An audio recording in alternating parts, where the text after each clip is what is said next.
நேரம் அந்த ஒரு மாதம் என்னுடைய கையில ஆட்சி இருந்ததுன்னா ஒரு பய தூங்கி இருக்க முடியாது. என்னென்னவோ நடக்குது என் நாட்டில் இருப்பான். பொம்பளை பிள்ளைய வன்முறை செய்து 10 வயசு பிள்ளைய கொண்டு விட்டான்னா அவங்க அம்மா குடிச்சிருந்தாங்க. டேய் யாரா நீங்கெல்லாம்? அம்மா குடிச்சிருந்தா பிள்ளைய கடத்திட்டு போய் வன்முறை செய்து கொலை செய்யணும்னு சட்டம் இருக்காடா? டேய் அவளே குடிச்சிருந்தாலும் தொடக்கூடாதுடா.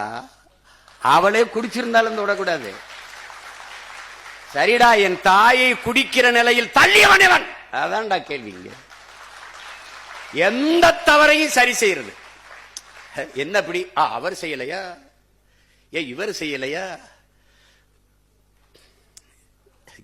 இருக்குடா அவங்களுக்கு இருக்கு. எவ்வளவோ பார்த்துட்டோம், இதை பார்க்க மாட்டோமா? ஒவ்வொருமையும் பாருங்க, ஒவ்வொரு செயல்களையும் பாருங்க.